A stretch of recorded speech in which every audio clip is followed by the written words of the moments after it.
Bonjour mes frères et sœurs, j'espère que vous allez bien. Je vous souhaite la très bonne année 2026 et je suis très heureuse de m'adresser à vous en cette nouvelle année et surtout pouvoir continuer de faire ces vidéos, continuer de pouvoir vous partager la parole et mon expérience. Donc aujourd'hui, on commence l'année avec une première petite vidéo, on va dire pour faire un petit récapitulatif de l'année 2025. Donc pour commencer, je me présente, je m'appelle Emeline. Je suis réunionnaise et je fais des vidéos sur ma foi, sur la parole, sur la Bible, sur mes expériences en tant que chrétienne catholique et mes expériences en rencontrant des chrétiens du monde entier.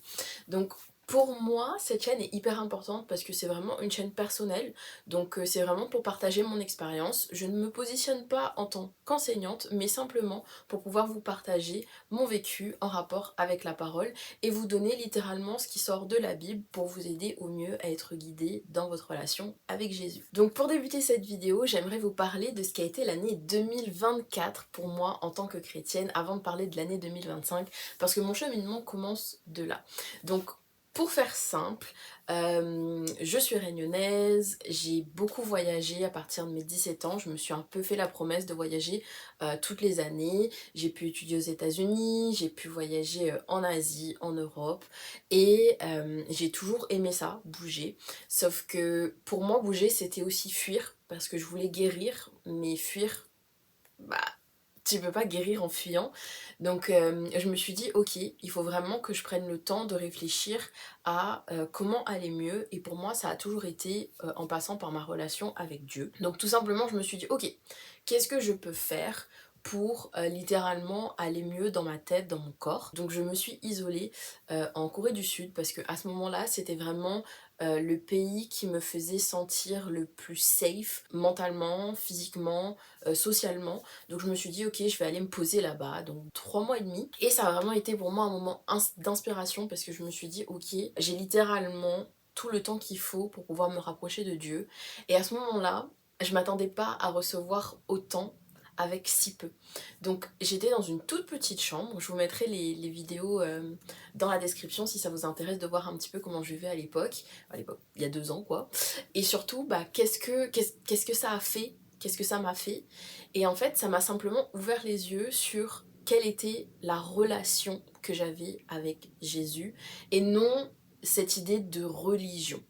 Donc pour moi, ces 3 mois et demi ont été hyper importants de savoir quelle était la relation que je voulais avec Jésus. Donc là, on est en 2024 et j'ai débuté l'année 2025, donc en rentrant à La Réunion et en construisant un projet que Dieu m'avait offert. Donc c'est là qu'on commence l'année 2025 avec une grande bénédiction de rentrer chez moi après 1 an et demi, de retrouver ma famille, de retrouver mes amis, de pouvoir construire un projet qui a été incroyable, que ce soit pour mes amis que j'ai pu faire venir à La Réunion ou les jeunes réunionnais qui ont pu bénéficier de ce projet, donc un projet à portée UNESCO et aussi en lien avec le groupe de K-pop Seventeen.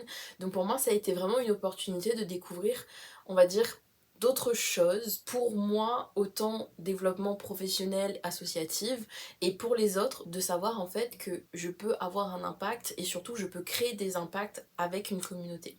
Donc pour moi ça a été vraiment une grande bénédiction de me dire waouh, en fait je suis capable de faire des choses et le Seigneur quand il te met des idées en tête, il faut vraiment que tu puisses les suivre parce que il est là avec toi, il te parle à travers l'Esprit Saint et s'il met ses idées dans ta tête, c'est pas pour que tu les abandonnes, c'est pas pour que t'aies peur, c'est pas pour que tu ne puisses pas y arriver, mais vraiment pour que tu puisses aller et lui faire confiance. Moi c'est ce que je me suis dit tout le long de l'année, c'est fais-lui confiance et surtout il n'aurait pas mis ce projet, ces projets dans ta tête si ce n'était pas pour qu'ils se réalisent. Et je ne peux que remercier Dieu de m'avoir offert cette opportunité et de surtout de m'avoir donné la force, parce que ça n'a pas été facile, de m'avoir donné la force de traverser toutes les épreuves à traverser, l'aspect financier surtout, et puis bah tout plein de rencontres, tout plein de nouveaux contacts, tout plein de nouvelles opportunités qui j'espère vont continuer pour 2026. En début d'année, ce qui s'est passé, c'est que pour ceux qui suivent mes vidéos, vous savez que je ne suis pas proche de mon père, que j'appelle d'ailleurs mon géniteur. Ça a été aussi une grosse libération de me dire que je ne suis pas là pour sauver les gens. Je ne suis littéralement pas là pour sauver les gens. Ça a été très dur quand on a le syndrome du sauveur, qu'on veut toujours se positionner en sauveur et dans cette position de force en disant je vais réussir, je vais les aider, je vais réussir, c'est à moi de le faire, etc. Et en fait non, tout simplement le fait d'accepter Jésus dans ma vie m'a fait comprendre que moi je suis là pour semer la graine, je suis là pour mettre la graine et Jésus, l'Esprit Saint, et tout ce que Dieu veut pour cette personne se fera à leur guise. Nous, en tant que chrétiens, en tant que serviteurs de Christ, on est là pour semer la parole, on est là pour apporter notre témoignage, on est là pour partager la parole et donner en fait à ces personnes l'envie de rencontrer Christ. Mais si ces personnes ne veulent pas, si ces personnes ne veulent pas être aidées, si ces personnes ne veulent pas être sauvées par Jésus, et ben en fait on ne peut pas forcer. Donc c'est des années et des années de lutte et de combat que j'ai réussi à laisser derrière moi, en pardonnant déjà il y a quelques années, mais surtout en acceptant de me pardonner à moi, parce que pardonner à l'autre c'est limite plus facile que de se pardonner à soi, et surtout de se dire que quand une personne ne veut pas de vous, quand une personne ne veut plus de vous, et bien la seule chose qui reste à faire, c'est de le garder dans la prière et de l'aimer comme Jésus nous a demandé d'aimer nos frères et sœurs, tout simplement. Donc pour moi, ça a été une grande libération de me dire que, voilà, effectivement, j'ai un géniteur, j'ai un père, j'ai une personne qui a été présente pour moi à certaines périodes de ma vie, mais qui m'a aussi, au contraire, laissé beaucoup de traumas, laissé beaucoup de difficultés, et qui aujourd'hui encore m'impacte énormément. Mais tout ça a été enlevé par Jésus, tout ça a été enlevé parce que j'ai décidé d'accepter que Dieu était au contrôle de ma vie, que Dieu était au contrôle de tout et que surtout tout ce que j'ai vécu est la preuve et le témoignage que il sait ce qu'il fait et que nous devons, même si nous ne savons pas ce qu'il fait, nous devons y croire et nous devons continuer à avancer avec lui et se laisser guider par l'Esprit Saint tout simplement. Donc pour moi ça a été une deuxième chose, donc la première mon projet, la deuxième cette libération. Et ensuite, malgré tout, je me suis sentie très seule. Parce que ça fait des années que j'essaye de me concentrer sur moi, ça fait des années que je me fais manipuler, que je me fais tromper, que je me fais avoir par des relations toxiques, par des hommes qui sont... Enfin, pour moi, c'est même pas des hommes, parce que à ce niveau-là, ce sont des jeunes hommes, des garçons qui ne savent pas ce que c'est que la vie, qui ne savent pas ce que c'est que être quelqu'un de bien. Et en fait, dans mon amour en Christ, je me suis dit, Seigneur, je sais, parce que quand j'étais plus jeune, j'ai vu, l'Esprit Saint, il m'a montré, il m'a dit, Emeline, toi, tu veux être prêtre. Déjà, tu peux pas, parce que dans l'église catholique, tu peux pas être, une femme ne peut pas être prêtre.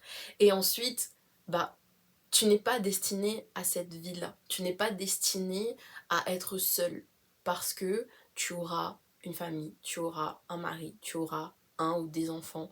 Et c'est cette vie-là que je veux pour toi. J'avais 12-13 ans. L'Esprit Saint il m'a parlé et en fait c'était lors de la confirmation on devait écrire une lettre à l'évêque et moi je me suis dit mais Seigneur je veux pas ça, moi c'est pas ce que je veux, moi je veux réussir dans ma carrière, je veux voyager, je veux enseigner ta parole, je veux pas cette vie de famille là parce que je voyais comment ma vie de famille à moi avec mes parents commençait à se ternir, mais en écoutant l'Esprit Saint, j'ai quand même écrit sur ma feuille je veux me marier, je veux des enfants et je veux te suivre, Seigneur. Donc à ce moment-là, je me suis dit ok, whatever, c'était il y a longtemps et je me suis remise dans cette idée de je veux construire ma carrière, je veux voyager, je veux faire tout ce que je veux, sauf ça.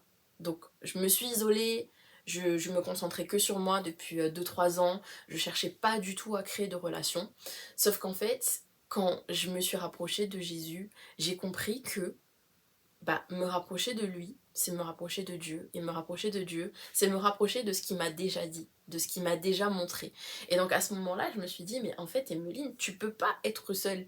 Tu peux pas être seule et tu ne peux pas continuer seule parce que là n'est pas ton appel. Même si tu as pu faire de belles choses, même si tu as pu faire ce qu'il fallait, selon ce que l'Esprit Saint t'a parlé dans les années, les semaines qui précédaient, c'est-à-dire que en partie en 2023, déjà. En 2023, j'ai quitté mon emploi, j'ai quitté La Réunion, j'ai énormément de changements dans ma vie. Et à ce moment-là, mon cœur criait amour. Mais mon cœur criait amour pour Jésus, mais l'amour de Jésus me disait que je ne pouvais plus être seule. Donc à ce moment-là, mon cerveau, il comprenait pas. Je me disais, mais Emeline, t'as toujours été bien seule, t'as envie d'être indépendante. Et sauf que là, en fait, je voulais être avec quelqu'un. Parce que je savais que les blessures que j'avais, les blessures que justement de mon passé, ne pouvaient être guéries toutes seules. Donc à ce moment-là, c'était beaucoup de travail d'introspection, de me dire que toutes ces années d'indépendance, toutes ces années à être seule, toutes ces années à prier Dieu pour la vie que je voulais moi, il était temps de prier pour la vie qu'il voulait lui pour moi. Donc à ce moment-là, je commençais à vraiment me rendre compte qu'il me manquait quelque chose et que je devais prier pour autre chose. Donc à ce moment-là, j'ai commencé à prier pour mon mari. Prier pour quelqu'un qu'on ne connaît pas, c'est pas évident parce que on ne le sait pas. On ne sait pas qui c'est, on ne sait pas à quoi il ressemble, on ne sait pas ce que ça va être. Mais ce que je me disais, c'est que il y a quelqu'un pour moi dehors.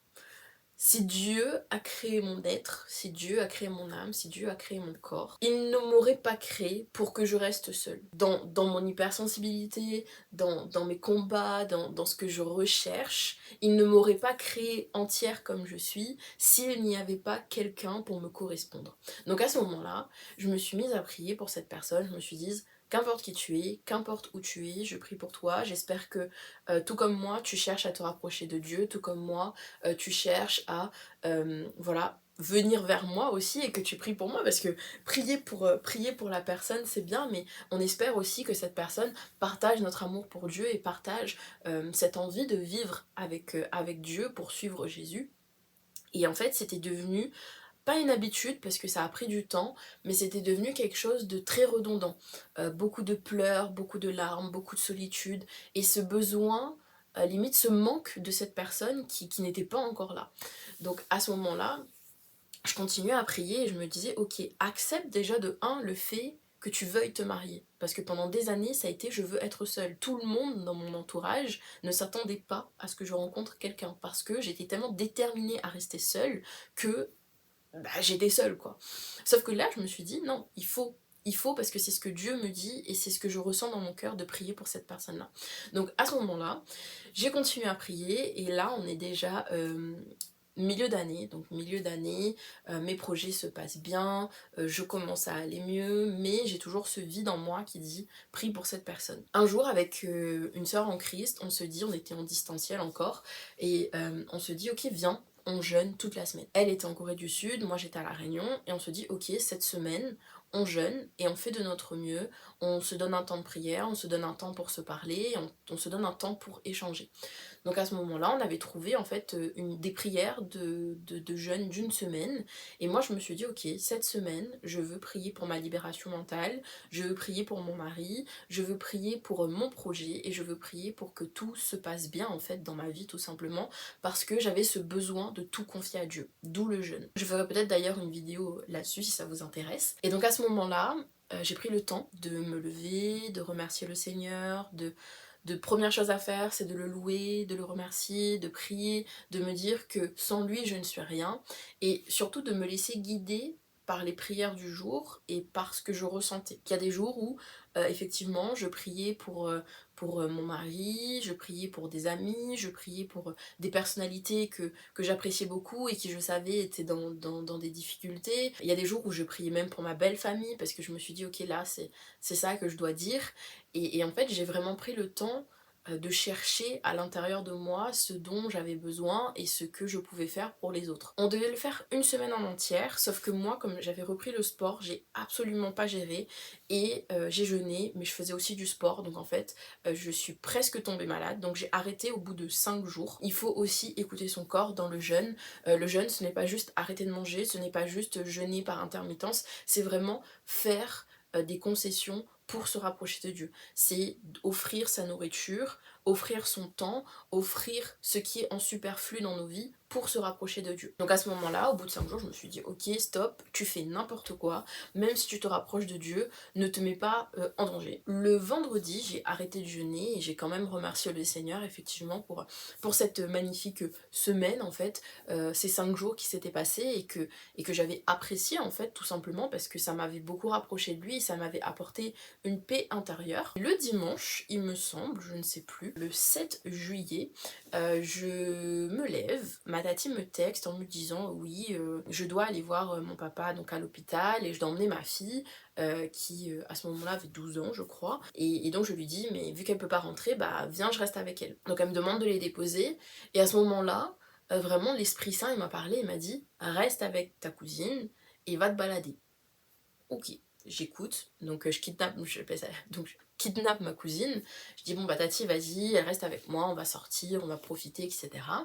Et je te la ramène après. Donc on va en ville de Saint-Denis, et là, je lui dis ouais tu veux manger quoi? Elle me dit fried chicken. Premier street food, je me dis ok, on y va. Sauf qu'à ce moment-là, on marche et on s'arrête dans un magasin de manga. Et je me mets à parler avec la personne, et très sociable comme je suis, j'arrive facilement à parler avec les gens. Et là, je sais pas pourquoi, je sens qu'il y a quelque chose qui me dit reste. Continue à parler avec cette personne. On a parlé pendant au moins 20 minutes. Donc là, je vois ma cousine commence vraiment à fatiguer et je lui dis bon bah ravi de vous avoir rencontré, on se voit plus tard, voilà. Donc et là on sort et on va vers ce fameux street food.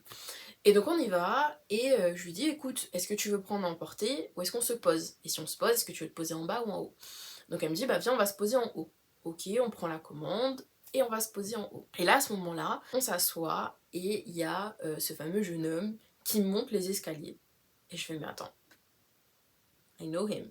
Je le connais, je l'ai déjà vu quelque part. C'était un influenceur de La Réunion que j'avais déjà contacté donc avant, au début d'année, pour mon projet justement UNESCO et que je n'étais pas censée voir parce que justement il était occupé et que nos dates ne correspondaient pas. Le hasard fait que on se croise à ce moment-là dans ce street food. Of course, I will say le hasard parce que c'est forcément Dieu, et à ce moment-là qui s'était posé juste derrière nous et donc je vais le voir toute souriante, bonjour je m'appelle Emeline, c'est moi que t'as eu au téléphone pour le projet Run to Use Conférence, etc. Pas une ni deux, il dit bah est-ce que je peux m'asseoir avec vous? Donc en fait il était tout seul, moi je pensais qu'il était accompagné, donc il était tout seul. On a simplement passé 2 heures à rigoler, parler, 2 heures où en fait le temps est passé mais voilà, on avait vraiment apprécié ce moment-là. Donc on a échangé nos contacts. Et donc, pour faire court, parce que je vais pas tout vous raconter, ça sera peut-être pour une prochaine histoire, dites-moi en commentaire si ça vous intéresse, mais, et donc, cette personne que j'ai croisée à ce moment-là finira par être mon fiancé. C'est un petit peu le retournement de situation de l'année 2025, mais cela faisait partie de mon cheminement, donc encore une fois, dans tout ce que j'ai demandé en 2024, dans tout ce que j'ai demandé en 2025, et cet appel à prier pour cette personne, finalement, m'aura été donné 2 jours après avoir jeûné pendant 5 jours. Ça n'a pas été un cheminement de tout repos, parce que de toute façon, Jésus nous a dit, si on veut te suivre, prenez votre croix et suivez-moi.